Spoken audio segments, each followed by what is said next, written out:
한 주간의 뜨거운 공모주와 장외 주식을 알아보도록 하겠습니다. 저는 진행을 맡은 송범설입니다. 자, 오늘도 바로 공모주와 장외 주식에 대해서 설명해 주실 한국장외주식연구소 소영주 소장님을 모시겠습니다. 안녕하세요. 네, 반갑습니다. 네, 소장님. 요즘 유튜브 네네. 따로 하고 계신 거 있잖아요. 예, 유튜브 있습니다. 굉장히 좀 잘 되시는 것 같은데. 예, 잘 되고 있습니다. 어떻습니까? 여러분들이 또 바른경제 출연하고 네. 나서 더 많은 사람들이 네. 소영주의 장애주식 사관학교 네. 많이 사랑해 주셔서 감사합니다. 근데 굉장히 또 조회수가 높으시더라고요. 그래서 저희 바른경제TV에서도 소영주 소장님이 방송 바로 좀 분발을 해보도록 하겠습니다. 감사합니다. 네. 자, 그러면 소영주 소장님 오늘 그러면 첫 번째 주제 바로 본격적으로 시작해 보도록 하겠습니다. 자, 한 주간의 이슈 어떤 오늘 이번 주에 또 장외 주식 이슈가 있었는지 한번. 일단 가장 큰 이슈는 이렇습니다. 조정기에 조정기를 연속되고 있다. 거래 시장 자체가 급감했죠. 한 달 새 거래 금액이 한 40% 정도 빠졌습니다.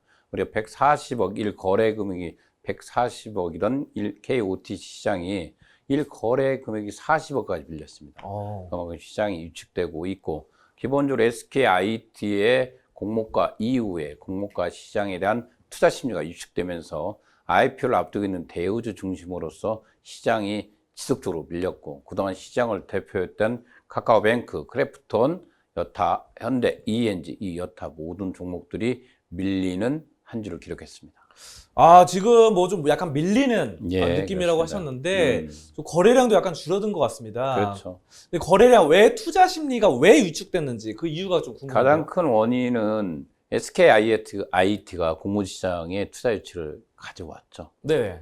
두 번째 이유는 상장된 회사에 대한 부진, 거래소 코스닥이 우리가 인플레이션이라든가 금리 인상, 이 두 가지 이슈가 맞물리면서 상승의 제한폭을 받고 있지 않습니까? 네. 단순적인 기술적 반등이 아니라 지속적으로 하방의 형태를 유지하고 있기 때문에 그 아랫동생인 장외주식은 시장을 바로 봤죠. 그래서 공모를 앞두고 있는 기업들도 공모 자체를 연기하거나 일정을 조정하는 경우까지 이뤄지고 있고, 특히 현대 엔지니어링 같은 경우는 주관사가 선정돼야 되는데 아직 주관사 선정을 못하고 있죠. 가장 큰 원인이 공모가 산정입니다. 시장이 좋을 때 모든 회사들은 상장을 하려고 합니다. 네. 공모시장이 조금 정체될 수도 있다. 그렇기 때문에 지금 상태의 조정기는 장외주식을 좀 진지하게 공부하는 한 주가 되면 될 것 같습니다. 이렇게 보면 될 것 같습니다. 그럼 지금 뭐 약간 SKIT가 뭐 그렇게 흥행을 했지만 약간 빠지면서 약간 그런 것 같은데. 그렇죠. 네. 사람들이 앞서 말한 대로 위원님 말이 맞습니다. 기본적으로 흥행에 성공했습니다. SKIT가 첫날 20만 원 넘게 찍지 않았습니까? 네. 그때 팔지 못한 사람들은 우리가 후장 가서도 56%는 상승하게 샀습니다. 사람들 자체가 워낙 기대 심리가 크다 보니까 이 정도 58% 만족을 못하는 거죠. 그리고 워낙 경쟁률도 치열해서 81조라는 천문학적인 가장 많은 돈이 모여있는 곳에서 이런 결과물들이 나왔다는 건 실망감이 너무 큰 거죠. 그러면서 공모주 시장의 투자 심리를 급격히 냉각시키기에 충분하였죠. 그 시장의 약간 실망감, SKIT 때문에 약간 떨어졌다는 거 실망감 때문에 좀 투자 심리 위축됐는데요. 네네. 자, 그런가 하면은 또 좋은 장외 주식도 있었어요. 그렇죠. 현대 오일뱅크 52주 그렇죠. 최고가 기록을 했는데. 그렇죠. 현대 관련, 현대중공업 관련되는데 자회사가. 그런데 현대중공업 관련돼 있는 비상장 회사인 현대삼호중공업도 52주 최고가를 기록했습니다. 현대 오일뱅크도 마찬가지로 이 하반기에 상장에 대한 이슈가 있습니다. 또한 조선업이 요즘 호황이지 않습니까? 그렇죠. 이 조선업 호황과 맞물리면서 특히 현대삼호중공업은 매도물이 거의 없습니다. 실은 장외 주식에서 현대삼호중공업 가격이 매일 올라가고 있는데 매도물이 없고 매수자만 늘기 때문에 그게 전체 기준가는 될 수가 없습니다. 우리가 한 주, 두 주로 시장의 기준가를 보는데 현대삼호중공업이 그런 이유로 주식이 올라가고 있습니다. 우리가 그런데 지금 카카오뱅크도 마찬가지입니다. 매도물이 없기 때문에 주식 가격이 40조, 시총을 40조를 보고 있고, 크래프톤도 마찬가지로 크래프톤은 그래도 매도물이 있지만 그래도 크래프톤 24조를 지키고 있지 않습니까? 그런 이유는 이런 조정기에도 그 장을 지키고 있는, 좀 밀리긴 밀렸지만 기본적으로는 보면 한 크래프톤 한 11% 정도 밀렸습니다. 밀려있지만 그래도 시장에서는 이 가격을 지키고 있는 모습을 보여주고 있습니다. 여러 고평가 논란의 핵심에 있지 않습니까? 카뱅이라든가 크래프톤이 네네. 그런 상태에서도 지금 자리를 지키고 있는 거 보면 5%, 5% 정도, 크래프톤이 11% 정도 빠졌지만 네. 변동이 별로 없는 모습입니다. 이유는 비상장 회사, 이 장외 주식은 장이 안 좋으면 매도자도 없고 매수사도 없는 그런 정중동의 시장이 되는 겁니다. 네네. 그래서 이것이 실은 밀려야 되는데 별로 안 밀렸네. 이런 감은 뭐냐면 장외 주식은 경쟁 매매가 아니라 상대 매매라는 거죠. 뭐냐면 개인 대 개인이 거래를 하기 때문에 매도하는 사람도 없고 매수하는 사람도 없는 그런 장이 연주 2주 동안 연속되고 있습니다. 네.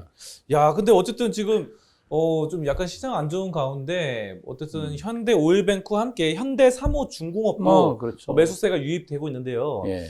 지금 조선업이 호황이라고 하셨는데 네, 그렇습니다. 예. 조선업이 얼마나 좀 호황인 건가요? 아마 지금 네. 우리가 기본적으로 그동안 제조업 분야라고 해서 좀 등한시한 건 사실이지 않습니까? 네. 뭐 조선업은 이제 중국이 해야 된다.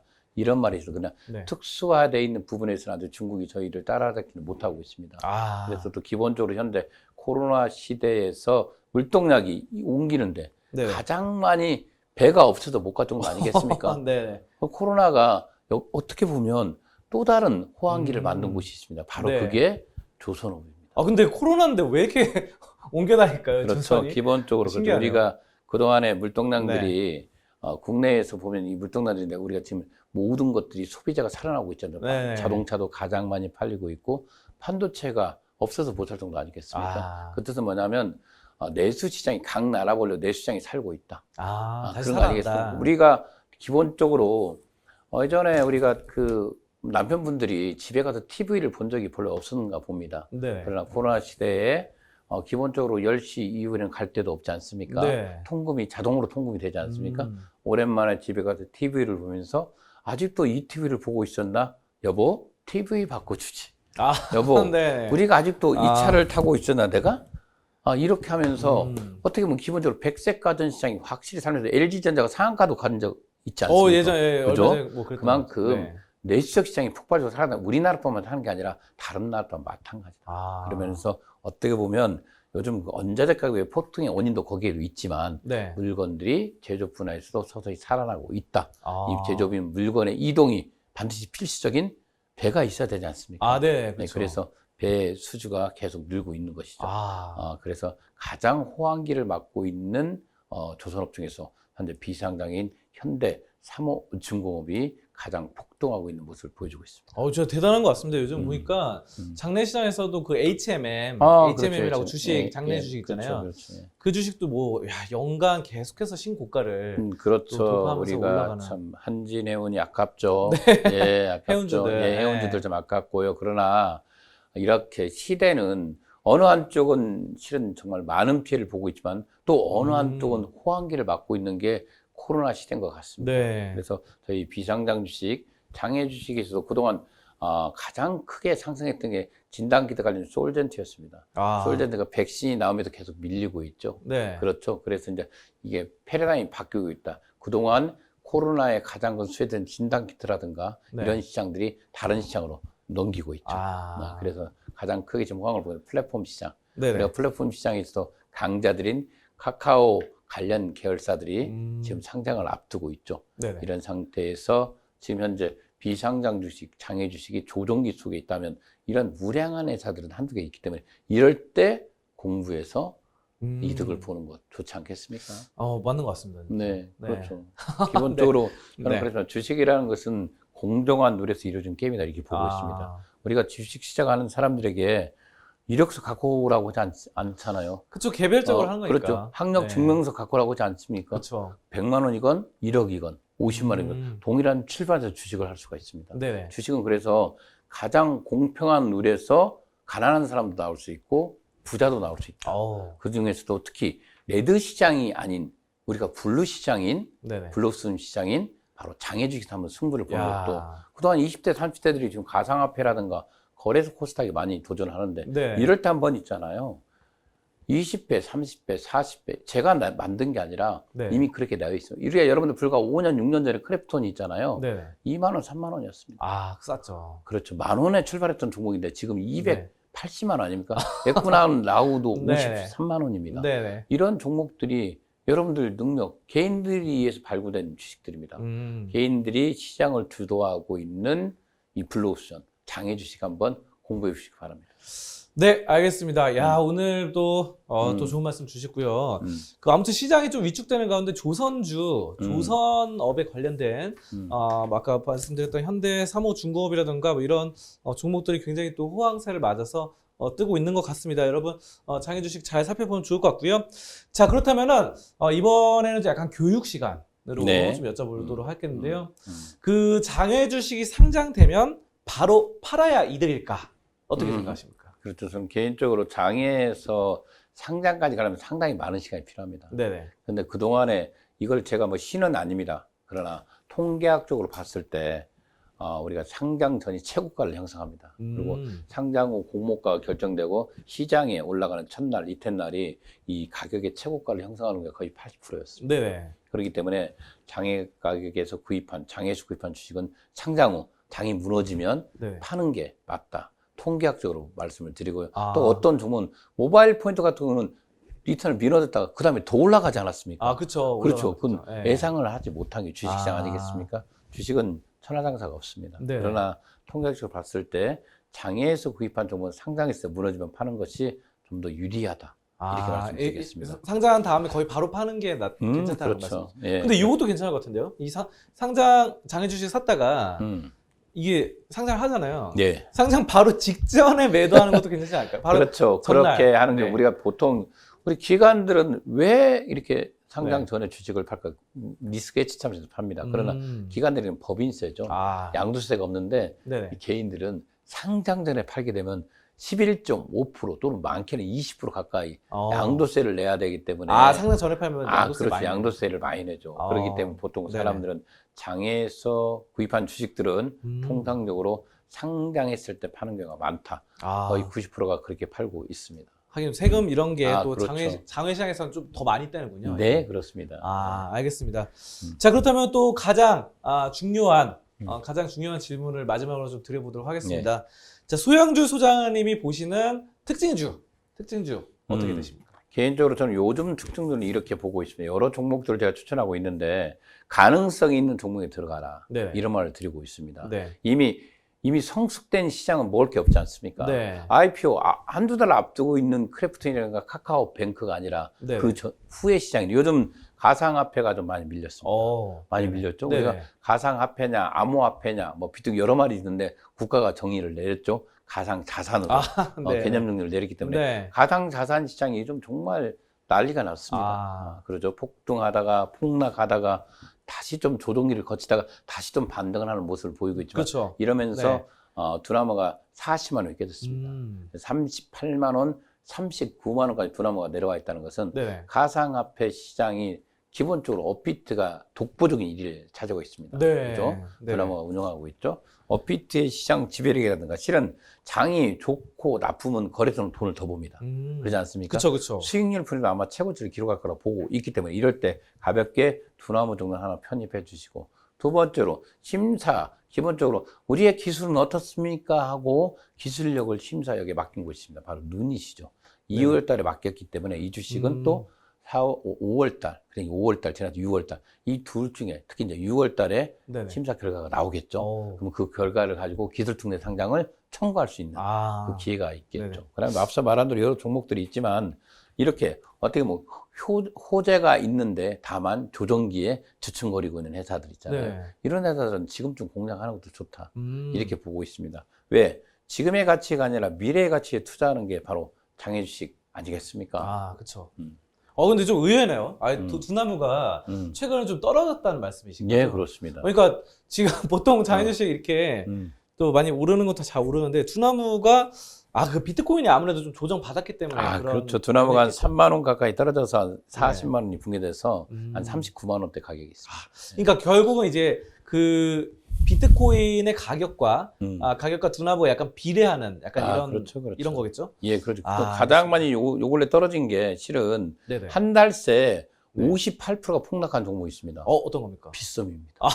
빗썸 주식이 한 달 새 58% 뭐냐면 네네. 그만큼 변동폭이 컸다는 거 아니겠습니까? 네네. 기본적으로. 이게 보면 이게 말 자체가 실은 코인베이스도 많이 밀리지 않았습니까? 나스닥에. 네. 그죠? 마찬가지로. 근데 가장 직격탄은 빗썸이 받았습니다. 아, 네. 그래서 빗썸을 사신 분들은 정말 시장이 이렇게 무섭구나.